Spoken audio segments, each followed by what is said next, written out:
마라나타 이요한 목사입니다. 1, 2, 3, 4부를 언제 또 해보겠습니까? 목숨 걸고 열심히 해보려고 생각 중입니다. 네, 그럴 때마다 하나님이 제 몸을 쳐서 아프게 하셨습니다.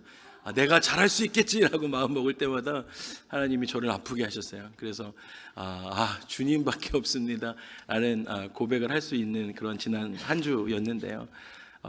그럴 수밖에 없었던 게 제가 그 욥기를 묵상하고 있거든요. 이게 누구나 쉽게 읽지 못하는 욥기를 묵상하기 시작하면서 욥의 마음을 조금이라도 알아가게 되면서 제 안에 굉장히 몸으로도 정신적으로도 아픈 시간들이 좀 있었습니다. 제가 책을 좀 하나 사서 읽으려고요.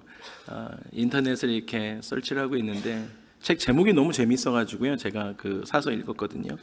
C.S. 루이스가 쓴 피고석의 하나님이라는 책의 제목이었어요. 하나님 피고석에 계신 거예요. 거기서 C.S. 루이스가 이렇게 이야기합니다. 정말 편안한 인생을 원하신다면, 정말 편안한 인생을 살고 싶어서 종교를 찾고 계시다면 기독교는 추천하지 않습니다 라고 써 있는 거예요.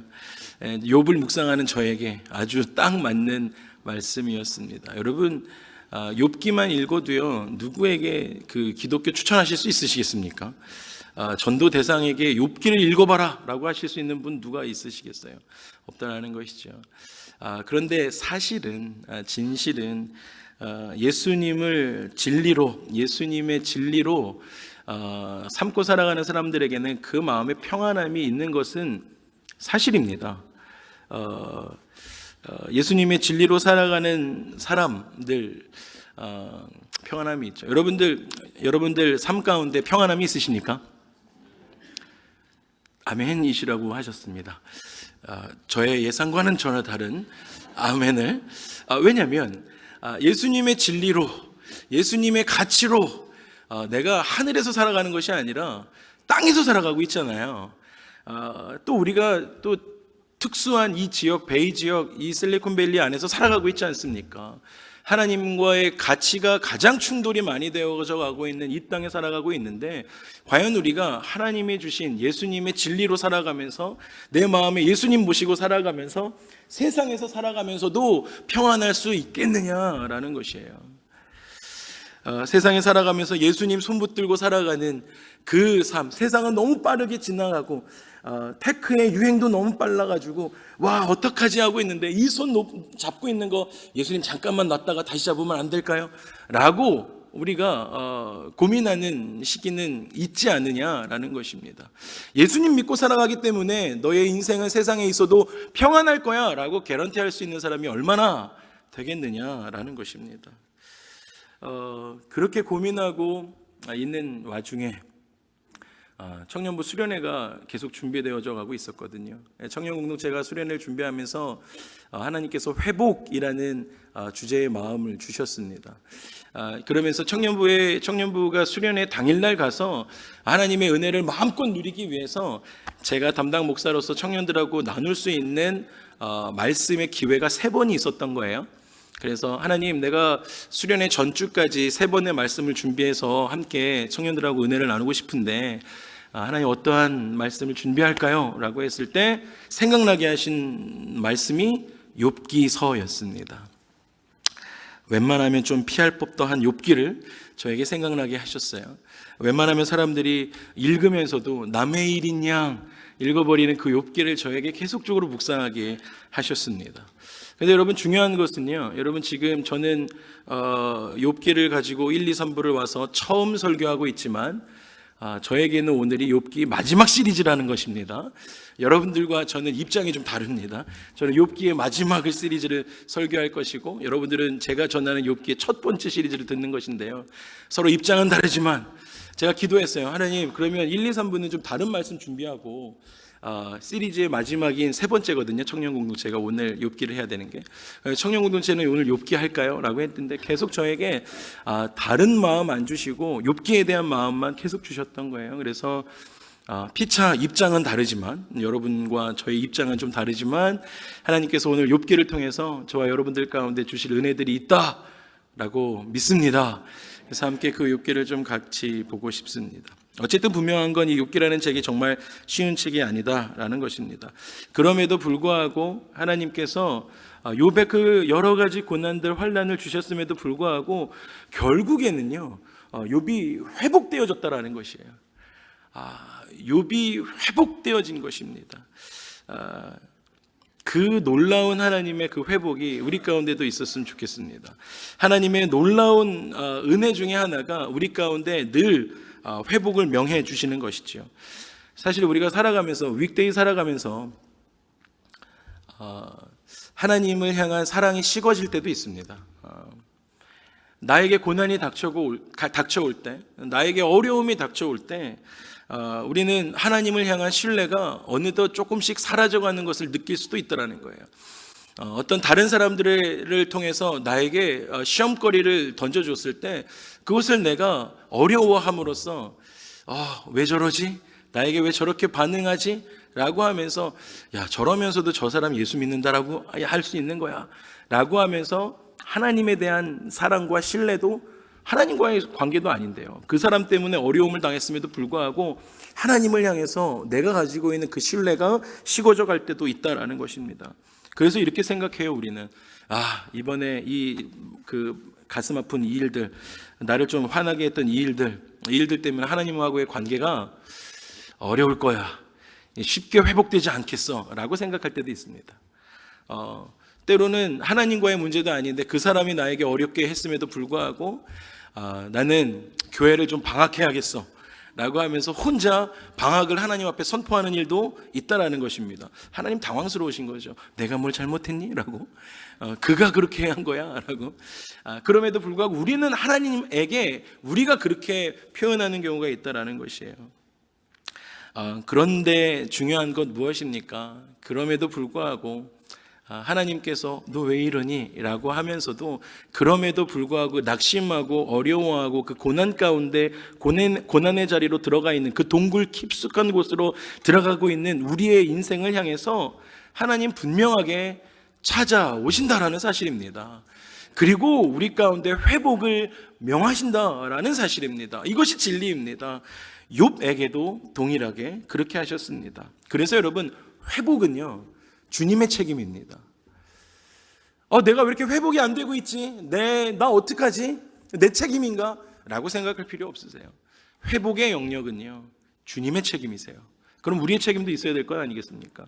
우리의 책임은요, 우리를 침체하게 하고 하나님과 반대 방향으로 가게 하는 그 죄로부터 돌아서는 것은 우리의 책임입니다.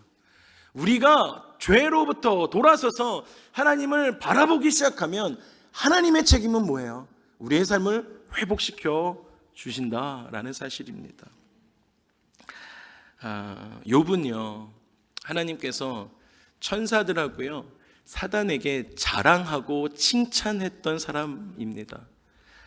그런 하나님 앞에서 욥의 삶에 대해서 참소하던 사단이 있었습니다.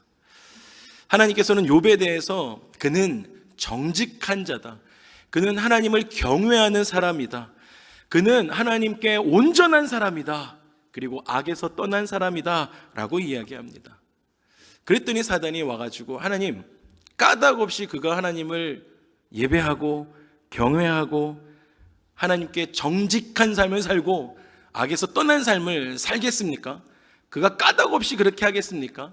하나님께서 베풀어 주신 그 축복의 삶, 하나님 누구도요, 욥 아니더라도요, 누구도 하나님께서 그렇게 축복하시면 하나님께 감사해요 라고 사단이 참소하기 시작합니다. 그랬더니요, 하나님께서 사단으로 하여금 욥의 생명만 건드리지 말고 그의 소유와 건강을 마음대로 해보도록 허락하셨습니다. 여러분, 이 말씀 묵상하는데요, 하나님께서 이렇게 사단에게 욥의 삶을 맡기시잖아요. 생명만 건드리지 말고요. 여러분, 왜 이렇게 하실 수 있었을까요?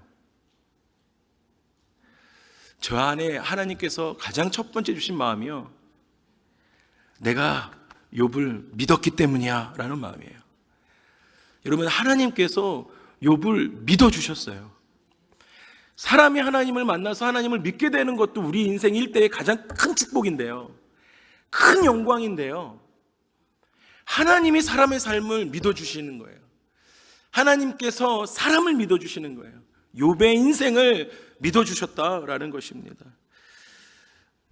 저와 여러분의 삶에도 하나님께서 믿어주시는 그런 축복의 삶이 되시기를 주님의 이름으로 축원합니다. 아멘. 그런데 그 믿음에 대해서 우리가 묵상할 때 늘 제가 청년들하고 나누는 이야기가 있는데요, 여러분, 사람과 사람 사이에는 믿음이 있어서는 안 됩니다. 사람과 사람 사이에서는 절대로 믿음이 있어서는 안 돼요. 서로 믿으시면 안 됩니다. 사람과 사람의 관계는 사랑의 관계여야 하지 믿음의 관계여서는 안 된다라는 것이에요.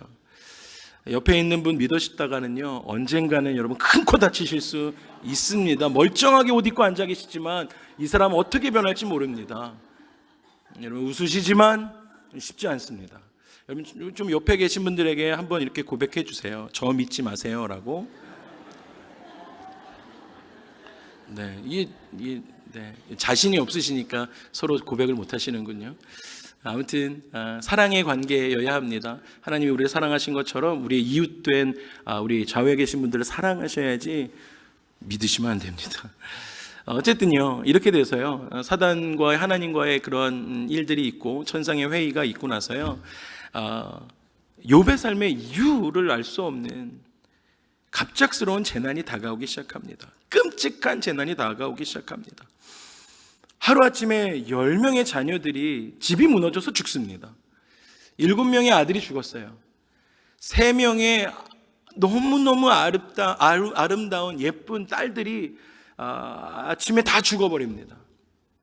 그리고 같은 날 하늘에서 불이 내려와서요, 지금 우리 남가주 쪽에 뭐 북가주도 마찬가지지만 산불이 나서 그 뉴스만 봐도 너무 무섭잖아요. 그 불들이 집 앞에까지 막 몰려오고 있는 것들을 봐도 무서운데요, 하늘에서 갑자기 불이 내려와가지고 7,000마리의 양들과 그 7,000마리의 양떼를 지키던 종들이 다 죽습니다.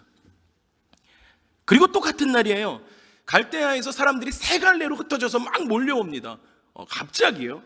그래서 3,000마리의 낙타들을 다 빼앗아 갑니다. 그리고 3,000마리의 낙타들을 돌보고 있던 종들을 다 죽여버려요. 같은 날이에요. 밭을 갈고 있던 500겨리의 소, 500겨리는 쌍으로 이야기했기 때문에 1,000마리의 소죠. 그리고 500겨리의 소 2마리마다 멍에를 매서 밭을 한 번에 갈았으니까요, 500겨리 1,000마리의 소를 500명의 종들이 한 번에 큰 밭을 갈 만큼의 부유한 삶을 살고 있었던 삶의 주인공이 욥이었어요. 500명의 종들, 500겨리의 소, 1,000마리의 소도 다 빼앗기고 500명의 종들이 하루아침에 죽습니다. 그리고 500마리의 나귀들도 하루아침에 죽거나 도둑을 맞습니다. 이것이 일주일 동안 일어난 일이 아니고요, 같은 날 하루 동안에 일어난 일입니다. 자녀들을 잃어버렸습니다. 사랑하는 자녀들이요, 아들 7에 너무 예뻐하던 딸 셋이 하루아침에 죽었어요. 양들도요, 낙타도요. 여러분 갖고 계신 주식이 폭망한 겁니다. 폭삭망했어요. 비트코인 투자하신 분들 계십니까? 폭삭망한 거예요. 지금 그런 뭐 비교가 안 되겠지만 그러한 상황 가운데 지금 있다라는 것이에요. 제가 시애틀에서 사역하면서 그 청년 사역을 했는데 거기서도요, 그 중에 한 명의 그 청년이 그 먼저 천국에 가는 일이 있었습니다. 사고로. 그래서 그 어머니를 만나서 위로해야 하는 순간이 있었습니다. 21살, 22살 된 건장한 아들을 잃은 그 어미의, 눈물을 흘리고 있는 그 어미의 마음을 어떻게 제가 위로할 수 있겠어요? 그 집에 찾아가서 손을 붙들고 저도 같이 울 수밖에 없다라는 거예요. 그냥 울어드릴 수밖에 없었어요. 아니, 당장 아들을 잃은 부모님의 마음, 심정을 헤아리지 못한다 할지라도요, 여러분 당장 여러분들 삶 가운데 지금 예배가 끝났습니다. 밖에 여러분 차 타고 오셔가지고 파킹랏에 주차를 아주 좋은 곳에 잘 하셨지 않겠습니까? 예배가 끝났어요. 나가셨어요. 차가 없는 거예요. 누군가 여러분의 차를 가지고 갔다고 생각해 보세요. 여러분 그 뛰는 마음, 진정하지 못하는 흥분된 마음을 진정시키기가 그렇게 쉬우시겠습니까? 나의 재산이 없어진 것에 대해서 여러분 마음이 어떻겠냐라는 거예요. 야, 이거 우버를 불러야 되나? 집에 어떻게 하지? 뭐 이런 생각도 드시고 뭐 여러 가지 생각이 드시지 않겠습니까? 그런데 여러분 저는 그 일을 당한 적이 있습니다. 아내와 함께 몇 해 전에 정말 마음 먹고 메이시스 엠모 백화점에 갔었습니다. 엠모 백화점에 가서 아내와 함께 사고 싶었던 것을 평소에 눈만 보고 몇 개만 사가지고 나왔습니다. 다 사지 못하고.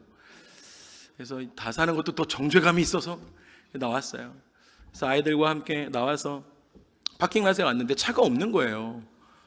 분명히 이 기둥과 이 기둥 사이에 차를 오른쪽 편에 세웠는데 차가 없는 거예요.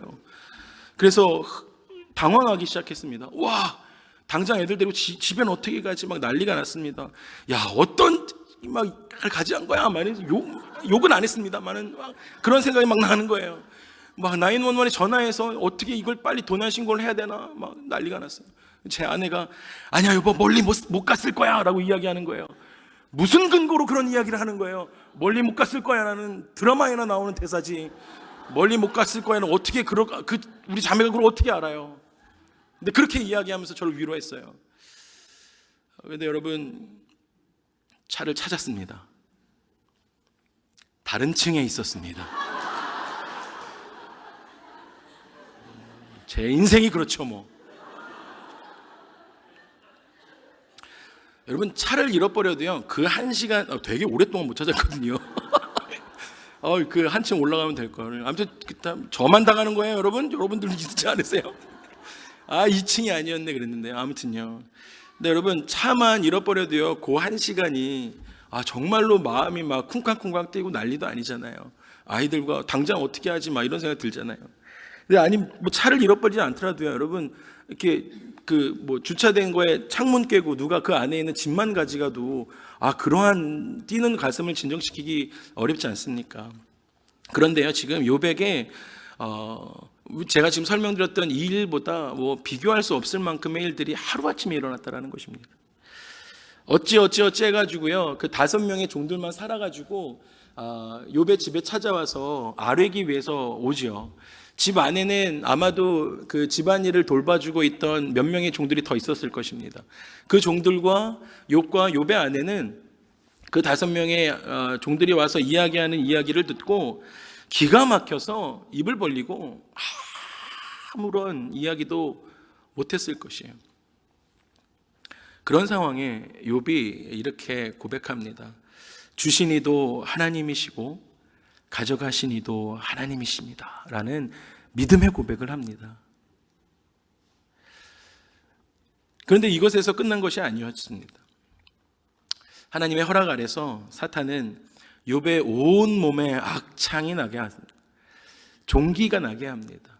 근데 이 악창은요 제가 찾아보니까 의학에서도 어떻게 정의 내리냐면요 잘 낫지 않는 병이라고. 얼마나 악창이 심한지요. 모든 것을 잃어버리고요 몸에 이제는 성한 몸도 없어요. 이제 남편 구실도 못하는 상황이 되어져 버리지 않았겠습니까? 온 몸에 고름이 나기 시작하고요 난리가 났습니다. 그러한 남편을 바라보면서 아내가 이렇게 이야기하죠. 당신이 그래도 자기의 온전함을 굳게 지키느냐? 여러분 이해가 안 되는 거 아니지 않겠습니까? 아내가요 하루아침에 일어난 일들 가운데 자기의 자녀가 다 잃어버렸어요. 모성애 가운데 쉽지 않을 거예요. 자기의 아이들이 다 잃어버렸어요. 모든 재산이 다 날아갔어요. 그런데요 거기까지도 남편 믿고 어떻게 좀 해볼까라고 하는데 남편도 남편 구실을 할 수 없을 만큼의 누워 자빠져 있는 거예요. 그 모습을 보면서 답답했나 봐요. 그러면서 이렇게 이야기하죠. 당신이 그래도 하나님을 향한 그 믿음을, 그 온전함을 굳게 지키느냐? 하나님을 욕하고 죽어라! 라고 이야기합니다. 자매님들 너무 무서워요. 자매님들 그러시면 안 돼요. 근데 그때도 욥이 입술로 범죄하지 않죠. 우리가 하나님께 복을 받았은지 자매에게 감다운 시키면서 복을 받았은즉 화도 받지 아니하겠느냐라고 이야기해 줍니다. 소식을 듣고 욥의 세 친구들이 먼 길을 찾아옵니다. 아내하고에도 그런 언쟁도 있고 어려움도 있었습니다. 다툼도 있었습니다. 그럼에도 불구하고 욥이 그 입술로 범죄하지 않고 아내에게 하나님의 마음을 잘 나누어 줍니다. 그리고 났더니요, 욥의 세 친구들이 먼 길을 찾아와요. 제가 이 세 친구들에 대해서 나중에 어떻게 이야기하는지 우리는 알잖아요. 그래서 제가 찾아봤어요. 그런데요, 이 친구들이 각 고을의 민족의 지도자들이에요. 그러니까 지식인들이에요. 알만한 사람들이 욥을 찾아옵니다. 그리고 그들은 욥의 처참한 몰골을 바라보면서 일제히 소리를 지르고요, 겉옷을 찢으면서 하늘을 향해 티끌을 던져서 자기의 머리에 뿌렸습니다. 함께 아파했습니다. 며칠 동안요, 7일 밤낮을 욥과 함께 아파해요. 함께 울어줍니다. 여러분, 우리가 때로는 너무나 큰 고통 앞에서 서로가 서로에게 위로의 말조차 하는 것이 힘들 때도 있죠. 그 7일이 지났습니다. 마침내 욥이 입술을 열어서 이야기합니다. 그 첫 마디가 그런데 자기가 세상에 태어난 날을 저주하는 것입니다. 내가 태어난 날이 멸망했더라면 얼마나 좋았겠느냐라는 거예요. 그러면 오늘날 내가 당하는 이 고통이 없었을 텐데라는 거예요. 우리 어머니가 사내 아이를 배웠다라고 하면서 그 기뻐하던 밤이 없었더라면 얼마나 좋았겠는가. 그러면 오늘날 같은 이런 일들이 나에게 일어나지 않았을 텐데라는 것입니다.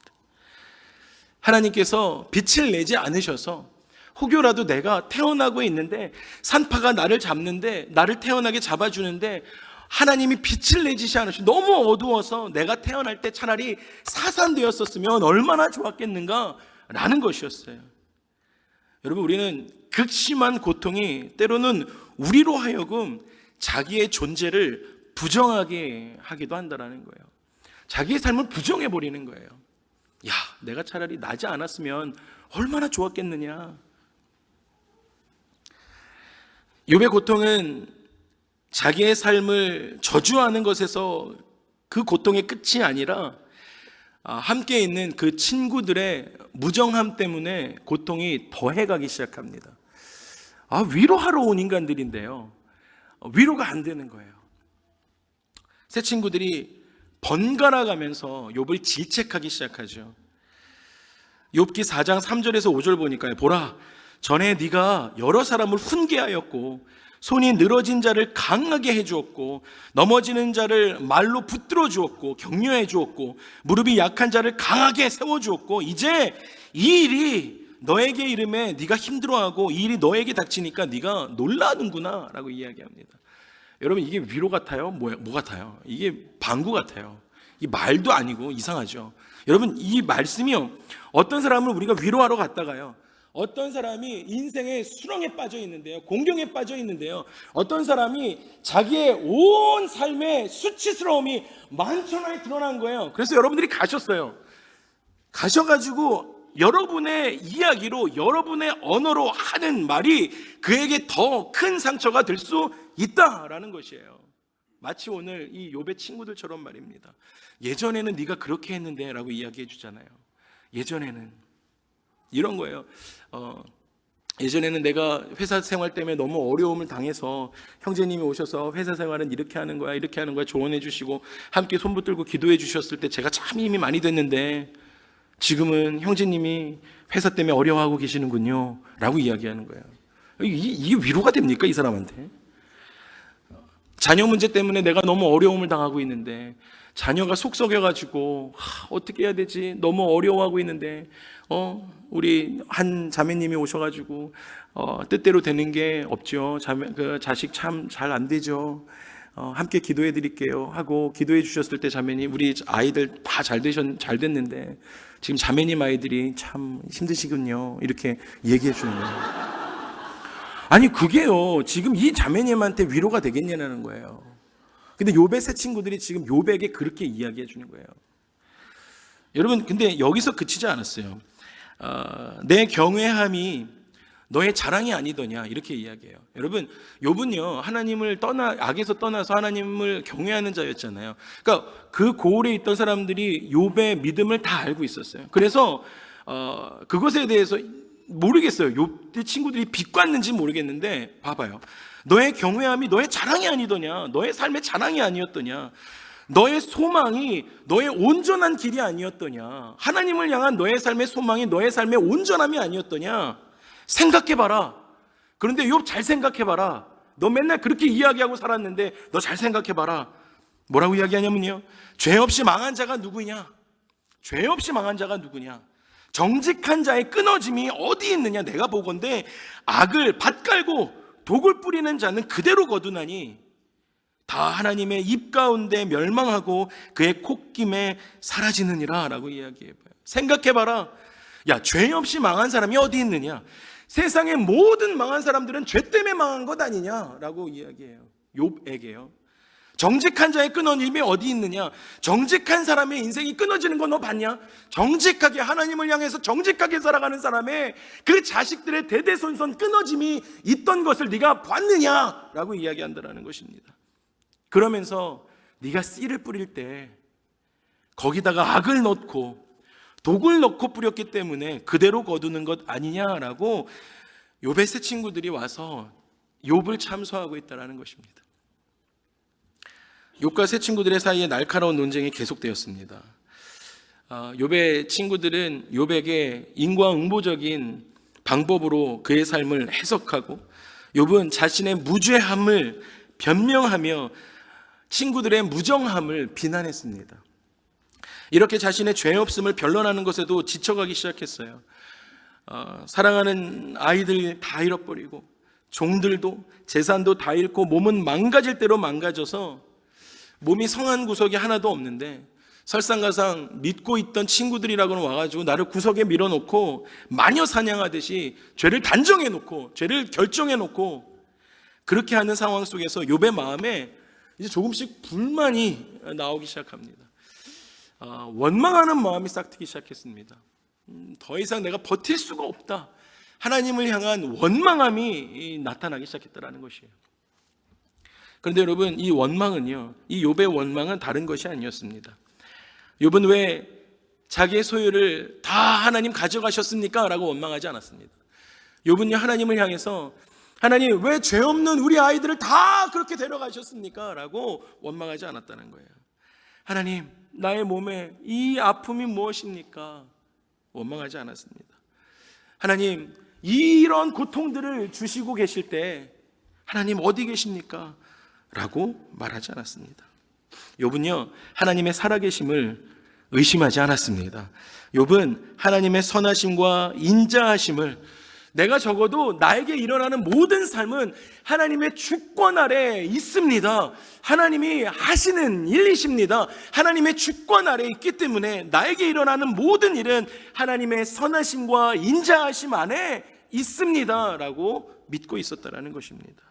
근데 여러분, 욥의 고통은요, 그가 사랑하고 그가 신뢰하고 하나님의 숨결을 늘 느낄 수 있었던 그 하나님께서 지금 그에게 잠잠하고 아무 말씀도 하지 않는다라는 그 사실 때문에 고통스러웠다라는 거예요.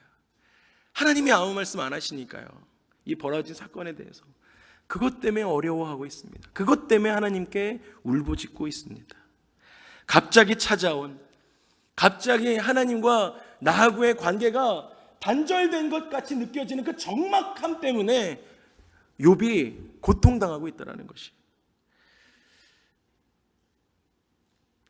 그래서 하나님, 정녕 나를 버리셨습니까? 라는 그 두려움을 가지고 하나님께 욥이 기도하기 시작합니다. 어떻게 기도하냐면요, 주님 나를 불러 주시옵소서. 내가 주님께 대답하겠습니다. 혹 내가 말씀하게 하여 주시옵소서. 주는 그러면 나에게 대답하시옵소서. 나의 죄악이 얼마나 많습니까? 나의 허물과 죄를 내가 알게 하옵소서라고 고백합니다. 여러분, 지금 욥은요, 하나님 앞에 최선의 겸손한 마음을 가지고 하나님 앞에 나아가기 시작합니다. 욥은요, 하나님을 향해서 기도하기 시작할 때 가난한 심령으로 하나님 앞에 나아가기 시작했다는 거예요. 여러분, 가난한 심령은요, 원어 성경에 보니까요, 파산한 마음이래요. 파산한 마음. 여러분, 우리가 기도하기 시작할 때 파산한 마음으로 하나님 앞에 나아가야 되는 거예요. 가난한 심령을 가지고 욥이 하나님 앞에 나아가기 시작했습니다. 그러면서 마지막에 욥이 뭐라고 이야기하냐면, 주께서 어찌하여 얼굴을 가리시고, 주께서 어찌하여 나의 삶을 향해서 얼굴을 가리시고 나를 주님의 원수로 여기십니까? 라고 고백하고 있습니다. 하나님은 늘 나와 동행하시고 나의 기도에 응답해 주시고 하나님의 숨결까지 내가 느낄 수 있었던 그런 하나님이신데, 하나님 지금 왜 나를 원수로 여기십니까? 라고, 주님이 그립습니다 라고 외치기 시작합니다. 그렇다고 욥이 하나님에 대한 믿음을 저버렸던 것은 아닙니다. 23장에 가보면요, 욥의 마음의 태도 중심을 알 수가 있는데요, 뭐라고 말하냐면, 그러나 내가 가는 길을 그가 하시나니 그가 나를 단련하신 후에는 내가 순금같이 되어 나오리라 라고 말씀하고 있습니다. 이것이 욥의 믿음입니다. 욥과 세 친구들의 날선 공방이 끝나고 침묵이 무겁게 내려앉을 무렵에 모두가 지쳐서 아무런 말도 할 수 없는 그 시기에 마침내 하나님께서 욥을 부르시고 말씀하십니다. 드디어 하나님께서 나오셔서 말씀하기 시작하십니다. 그런데 하나님의 이 대답이 좀 다르죠. 우리가 생각한 것과. 하나님은 욥의 친구들처럼 물론 욥의 죄를 들추시지도 않으세요. 네 죄를 알렸다라고 하면서 하나님이 나타나시지 않으셨어요. 하나님께서는 욥에게, 욥아, 사실 말이야, 천상에서 이러이러한 일이 있었어 라고 말씀해 주시지, 설명해 주시지 않으셨습니다. 여러분, 성경 어디를 봐도요, 하나님께서 사람을 향해서 변명하시거나 차근차근 설명해 주시는 일은 없습니다. 하나님께서는요 계획하시고, 그리고 사람을 콜링하시고, 그리고 하나님의 그 계획을 이루시는 분이십니다. 하나님의 원리예요. 하나님께서는 계획하세요. 그리고 하나님의 사람들을 콜링하시죠. 그리고 그것을 이루시는 분이시다라는 것입니다. 그분은 절대 주권자이시기 때문에, 하나님께는 불의함이 없으시기 때문에 하나님께서는 그렇게 사역하실 수 있으세요. 그런데 사람은요, 불의함이 있기 때문에 사람을 향해서 변명해야 합니다. 사람들을 향해서 설명해 줘야 합니다. 이야기해 줘야 돼요. 우리의 불의함 때문에. 하나님이 하시는 일이요? 아니요. 하나님은 그러실 이유가 단 한 가지도 없으세요.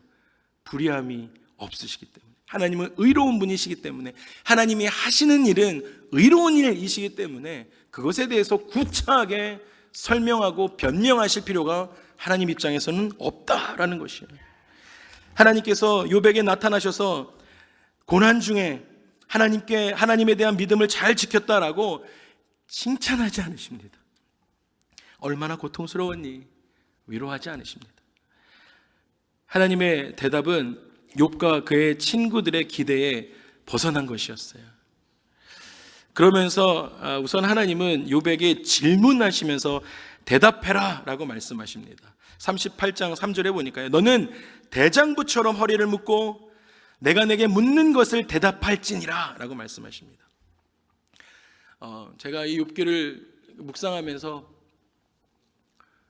제 체감에는 한 100번은 읽은 것 같은데, 정확하게 한 20몇 번을 읽었거든요. 이 욥기를 1장부터 끝까지 쭉 읽으면서요, 38장부터 41장까지 하나님께서 욥에게 질문하기 시작하십니다. 여러분, 한번 나중에 좀 읽어보셨으면 좋겠는데요, 38장부터 41장까지. 그런데 문제는 뭐냐면요, 37장까지 읽었잖아요. 그럼 욥에게 어떠한 일이 일어났는지, 어떠한 고난을 겪고 있는지 그의 마음을 조금이라도 엠파티 돼서, 감정이 좀 이입이 돼서 욥의 심정으로 이 책을 읽어가고 있는데, 적어도 38장부터는 하나님께서 나타나셨으면 얼마나 힘들었니? 착하고 충성된 종아, 내가 너를 얼마나 사랑하는지 아니? 라고 하나님께서 위로의 말씀이라도 하셔야 되는 건데, 그것이 인지상정인데, 그것도 뭐 저의 교만함이죠. 근데 하나님께서 그렇게 안 하시는 거예요. 그러면서 38장부터 41장까지 읽기 시작할 때에 하나님이 우리가 처음에 서두에 말씀을 나누었던 것처럼 하나님께서 욥을 얼마나 믿고 얼마나 사랑하시는지가 느껴지는 거예요. 38장부터 41장까지 71번의 질문을 하세요. 71번 질문하세요. 욥이 숨 쉴 틈도 주지 않으시고 하나님께서 71번의 질문을 계속해서 해주신다라는 거예요. 욥이 나만 하겠습니까? 처음에는요, 와, 어떻게 하나님이 이렇게 하실 수 있지? 라고 읽기 시작했던 그 말씀들이요, 나중에는요, 한 절 한 절 하나님께서 질문하시는 그 71번의 그 질문 속에서 하나님의 눈물이 보이기 시작하는 거예요. 하나님의 사랑이 느껴지기 시작하는 거예요. 욥아! 라고 부르시면서 질문하기 시작하는 그 하나님의 마음이 욥에게 흘러 들어가기 시작했다는 것을 하나님이 저에게 말씀하기 시작했다는 것입니다. 몇 가지로 이야기하면 이렇게 됩니다. 욥아, 내가 세상을 창조할 때 너 어디 있었니? 욥아, 내가 땅에 기초를 놓을 때 너 어디 있었니? 내가 땅에 줄을 놓을 때 너 어디 있었니? 라고 물으세요. 바다가 그 모태에서 터져 나올 때 그 물이 더 이상 육지를 침범하지 못하도록 그 모태의 문을 걸어 잠글 때 너 어디 있었니? 라고 물으십니다. 내가 너의 날에 아침을 명령하였느냐? 새벽에 자리를 일러주었느냐? 아침에 새벽이 올 때 여기까지가 새벽의 자리다 라고 네가 일러주었느냐? 너 어디 있었느냐? 네가 바다의 샘의 깊은 곳에 들어가 보았느냐? 라고 물어보세요. 제가 의심이 많아서 인터넷을 찾아봤어요. 그랬더니 바다의 샘에 깊이 들어간 사람들이 있더라고요. 1960년도에 음파 탐지기를 해서 찾아냈대요. 여러분, 바다의 깊은 곳에 하나님께서 이 욥과 만났을 때 말씀하셨던 그 샘이 터져 나오고 있습니다. 지금도. 그것을 1977년도에 엘빈호 잠수함에 가서 사진을 찍은 그 자료가 남아있더라고요. 그 심의 깊은 곳에. 근데 그렇지만 욥에게는 뭐 할 수 없는 그 전능자 하나님의 그 뜻을 지금 말씀하고 계시는 것이죠. 네가 광명에 있는 곳을 길을 아느냐? 흑암이 있는 것을 아느냐? 우리 가운데도 계속 말씀하시는 거예요. 누가 사람 없는 땅에, 사람 없는 그 광야에 비를 내리고 황무하고 황폐한 토지를 흡족하게 하여 연한 풀이 돋게 하였느냐? 라고 질문하십니다. 네가 하늘의 궤도를 하느냐? 하늘로 하여금 그 법칙을 땅에 베풀게 하였느냐? 하나님께서 멈추시지 않고요, 욥에게 또 물어보십니다. 욥아, 그렇다면 네가 할 수 있는 일은 무엇이냐? 라고 물어보세요. 네가 사자를 위하여 먹이를 줄 수 있겠느냐? 젊은 사자의 식욕을 네가 채워줄 수 있겠느냐? 여러분, 하실 수 있으세요? 말에 힘을 주었느냐? 말에게 힘을, 달리는 말에게 힘을 주었느냐? 네가 하나님처럼 능력이 있느냐? 하나님처럼 천둥 소리를 낼 수 있겠느냐? 거두절미하고 네가 낚시로 악어라도 잡을 수 있겠느냐? 악어라도 잡아가지고 악어라도 네가 길들일 수 있는 그러한 삶이냐라고 우리 가운데 물어보십니다. 하나님 그러면서 욥에게 또 질문하시죠. 너는 대장부처럼 허리를 묶고 내가 너에게 묻겠으니 대답할지니라. 네가 나의 공의를 부인하려느냐? 너의 의 때문에 너의 의를 세우려고 나를 악하다 하겠느냐? 라고 말씀하세요. 하나님의 그 권능과 전능하심과 그 위엄을 보여주시고 마지막에 그 사랑하는 욥에게 이렇게 말씀하시는 거예요. 욥아, 너가 나의 공의를 부인하려는 거야. 네가 너의 의를 세우고자 나를 악하다라고 이야기하겠느냐? 라고 말씀하십니다. 우리의 교만함에 대해서 계속되는 하나님의 질문 앞에서 욥이 이렇게 대답하죠. 하나님, 무지한 말로 이치를 가리는 자가 누구입니까? 나는 깨닫지도 못한 그러한 일들을 내가 말했고 스스로 알 수도 없고 헤아리기도 어려운 일을 내가 말했습니다.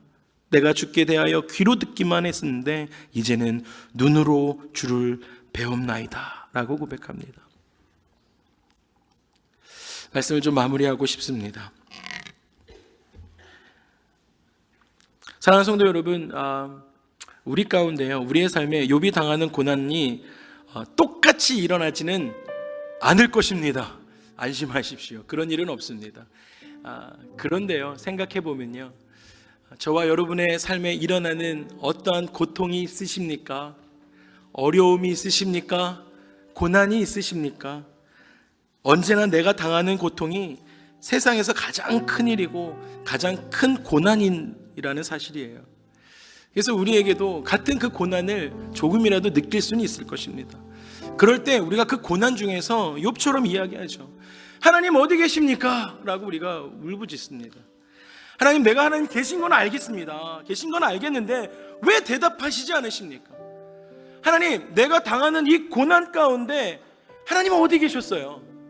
하나님 왜 나의 삶을 돌보시지 않으십니까? 라고 원망하죠. 또 우리는 하나님께서 내 삶에 일어난 이 일련의 사건들에 대해서, 하나님 지난 한 달 동안 우리 가정 가운데 일어났던 이 일들에 대해서 설명해 보십시오. 하나님의 변명이라도 좀 해보십시오 라는 마음을 갖고 있는 삶이 우리의 삶이다라는 거예요. 그런데 여러분, 제가 묵상하면서 하나님께서 만약에 욥을 만나셔서 하나님께서 말씀하셨어요. 사실 욥아, 천상에서 어떤 일이 있었냐면 사단과 이러쿵저러쿵 해서 이런 일이 있었어.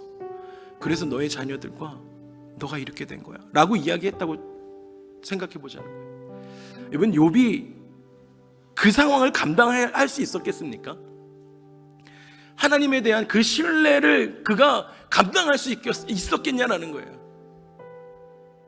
물론 하나님께서 친절한 분이셔서요, 따뜻함으로 설명해 주시는 경우가 우리 삶에 훨씬 더 많습니다.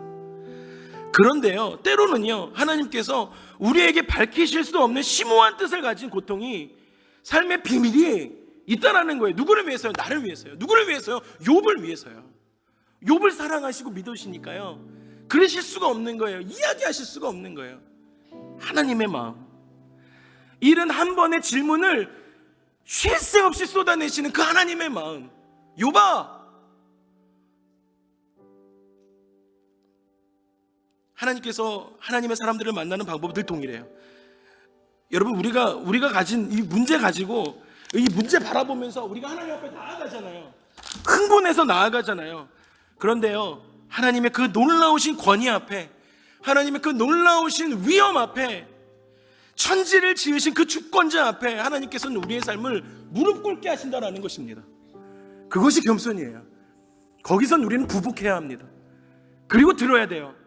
하나님께서 질문하십니다. 저와 여러분들의 삶 가운데 내 문제 요만한 거 들고 하나님 앞에 흥분해서 나아갔는데 하나님께서 우리 가운데 질문하세요. 누구야? 내가 천지 창조할 때 너 어디 있었니? 제가 사무실에 앉아서 하나님께 기도하기 시작할 때 하나님께서 저에게 이렇게 물어보셨어요. 요한아, 너 예수가 십자가에 달려서 예수가 할만하시거든 이 잔을 내게서 지나가게 하옵소서라고 이야기할 때, 내가 하늘에서 고개 돌려서 외면하고 있을 때 요한이 너 어디 있었니? 라고 물으신다라는 거예요. 여러분의 문제를 가지고 하나님 앞에 나아갔을 때 그 전능자 하나님께서 우리 가운데 질문하십니다. 네가 할 수 있는 일이 과연 무엇이냐? 너의 의로움이 나의 의로움보다 더한 것이냐? 오늘 예배 가운데 하나님께서 우리 가운데 그렇게 묻고 계십니다. 그럴 때 하나님 앞에 나아가서 하나님, 부복하면서 제 삶에 하늘로부터 오는 하나님의 은혜면 족합니다 라고 고백하셔야 한다는 거예요. 하나님, 주님의 은혜 하나면 내가 이 세상 살아갈 수 있습니다. 나에게 일어나는 모든 문제가 해결되어질 줄 믿습니다 라는 것이죠. 하나님 좋으신 분이십니다 라고 고백할 수 있다라는 것입니다. 여러분, 하나님께서 우리를 사랑하셨는데요, 아무 까닭 없이 사랑하셨습니다. 할렐루야. 아무 까닭 없이 사랑하셨어요. 그런데 사단이 지금 이 일들을 일어나게 한 처음의 일이 무엇이었죠? 하나님, 욥은요 까닭이 있어서 하나님께 그렇게 한다는 거예요 라는 거였습니다. 그런데요, 하나님은요 아무 까닭 없이 우리를 사랑하셨습니다. 그렇기 때문에요, 우리도 아무 까닭 없이 하나님을 사랑하고 하나님을 찬양해야 됩니다. 여러분의 삶에 어떠한 일이 있어도요, 그 믿음 흔들리지 말으셔야 됩니다. 고난보다 더 크신 하나님 앞에 나아가셔서, 그분은 창조주 하나님이십니다. 하나님은 사랑의 하나님이십니다. 하나님은 나의 삶을 회복시켜 주시는 분이십니다 라는 그러한 고백이 저와 여러분의 삶에 가득 넘치시기를, 이번 한 주 살아가시면서 어떠한 일을 만나든지 어떠한 일을 당하든지 하나님에 대해서 명확하게 선포하시며 살아가시는 저와 여러분의 삶이 되시기를 주님의 이름으로 축복합니다. 아멘. 제가 기도하겠습니다. 성령 하나님, 우리가 이 욥기를 묵상하면서 하나님의 마음을 알아갈 수 있도록 인도해 주셔서 감사합니다. 그 마음 가지고 하나님 앞에 나아갈 때에 이번 한 주도 하나님을 향한 믿음 가지고 승리하는 우리 모두의 삶이 되도록 주님 인도하여 주시옵소서. 주님을 찬양합니다. 주님의 은혜에 감사합니다. 감사드리고 예수님의 거룩하신 이름으로 기도합니다. 아멘.